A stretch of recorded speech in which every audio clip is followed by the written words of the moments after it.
Share links on the internet and earn money. Start now on linkvertise.net.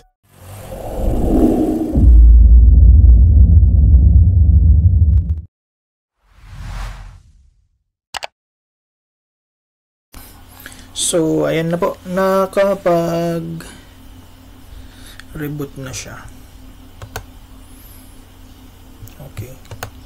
So, ayan na siya. Kanina, Wi-Fi 5 soft ito. Ngayon, Jose Store na siya. O, diba?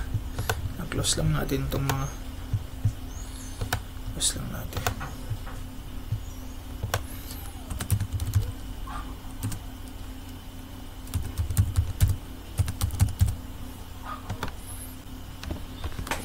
Okay.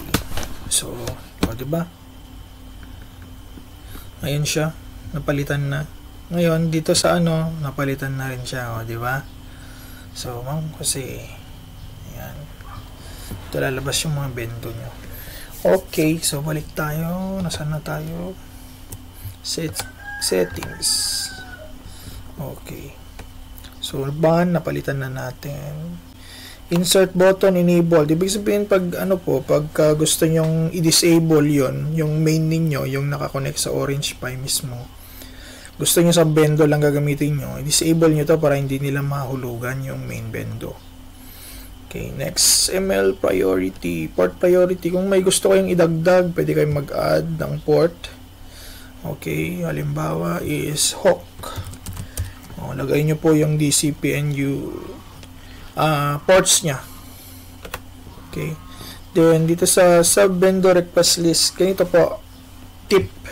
Halimbawa, kasi kailangan kompleto to Mang Jose Store. Tingnan natin kung pwede yan. 14, 2, 4, 6, 8, 10, 12, 13. So pwedeng ganyan. Yan. Para hindi kayo para alam nyo dyan kayo nagbabind. Para dun sa sub-bendo, ganyan na lang ilalagay nyo. O, diba? Next, bendo list. Okay, dito na tayo. So, pag-click ko dyan, meron tayong corrector. Itong corrector, pakihanap po yung pinned post ni Sir Jonas. Kung members na kayo kung member na kayo ng GC sa Telegram, so makikita nyo dun sa pinned post nyo yun. Kailangan nyo mag-member dun sa GC. Then, countdown, 30 seconds, 60 seconds. Ito po yun yung countdown. Pag insert coin ka, yan, ito po yung countdown yan. So, 30 seconds yan nakalagay, diba? O, gawin natin 60 seconds para mas mahaba-haba. Para dun sa mga matatanda, be considerate. Okay? Yan. So, insert coin. Yan, 60 seconds na siya. O, diba? Ito na pala. Lumabas na pala yung nag-reboot ako yung chat. O, ayan. O, hi. Sabi na ng admin. Diba? Hello po. O, diba? So, makikita mo na siya yun dun sa chat. Okay. Dito sa chat. Ayan, dito siya makikita. Yung tab ko na, panay tayo pabalik-balik maghanap. Ayan, meron ng message ayun, no? Kita mo, hello po. Okay. Balik tayo dito. Then, yung rates. Ayan na po, yung rates. So, naka Wi-Fi 5 rates po tayo. Gusto natin other rates, pwede natin dagdagan yan. Add. Coin, 5 pesos. 2 hours. Say, bukto ko na to lahat guys para alam niyo validity 24 hours. Yan, add ako. Say, 10 pesos. Validity is duration is 5 hours. Grabe, mura. Pero 24 hours lang siya. Ganyan lang po ginagawa ko Tapos say 30 pesos. Validity niya is 1 day. Diba? Duration ka sana. Then validity is say 48 hours. Save. Ganun po. Para alam ninyo pag day. Next, say 50 pesos. Duration niya is 3 days. Yan, maliit na D po Tapos ang validity niya is, kung halimbawa ang validity niya is 5 days, gawin mo 24 times 24 times 5. Yan, 120. So 120 hours. Yan. O, di ba? Yan. So okay na yan. Yun ang lalabas dito. Sa rates. Ayan, ito yung rates. O, di ba? Next. Rename. Kung gusto nyong palitan yung pangalan niya. O, alam mo, description. Pwede nyong lagyan ng description. Main. O, pwede nyong lagay dyan, main. Next. NTP client.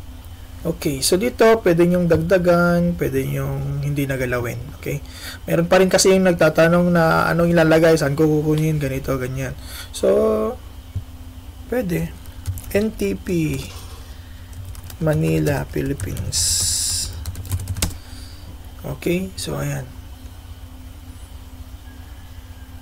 Ay, bakit Manila? Ayan. Punta tayo dito. Oh, sorry. Kunin natin yung ano niya. NTP server. IP ba yan?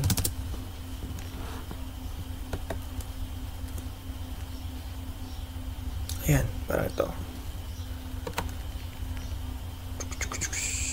Hindi. So, pwede nating i-search na lang, no? Or, ito pala yung sinesearch niya. Hindi pala yan.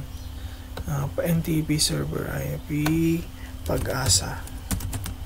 Yan. Pag-asa. Ayan, no, di ba? Ay, naka-block pala sa akin. Sorry. Naka-block. Ito, kopyahin mo na lang yan. Yan. Yan, pwede mo lagay dito. Yan. O, di ba? Save mo na. O, ganun lang. Kung saan kinukuha. Ito kasi, kailangan natin to para sumakto yung time. Okay? Next. Ito naman, scheduler. Kung gusto niyo siya nagre-reboot. Minute. Hours. Day. So, 0. Ibig sabihin, 0 minutes. Halimbawa, gusto niyo alas 12 siya alas 12 siya ng gabi ay ng madaling araw, or let's say sabihin na lang natin yung talagang tulog na yung tao is gusto mo siya mag-reboot, yung bendo mag-reboot ng alas 3. So 0 yan kasi 3 AM. Day, everyday gusto mo yan. Tapos anong script? Reboot. Tapos save. Diba? May example naman dito, pwedeng gayahin. O, ayan. O. Okay? So, reboot. Pero kung may other info ka pa or other commands ka pa na alam na pwedeng i-execute sa scheduler, pwede nyo nang i-customize yan. Okay. Next, sa sales tayo. Dito lumalabas yung mga sales sa bendo. Yan. Yan. Pwede bang i-clear to? Yes, pwedeng i-clear. Dito, pwede mong i-remove. Babalik pa rin naman tong main bendo. Wag lang yung mga sub-bendo. Pag ni-remove mo yung sub-bendo, hindi na yun babalik. Okay? So, ayan. Pwede mo siyang monthly or daily.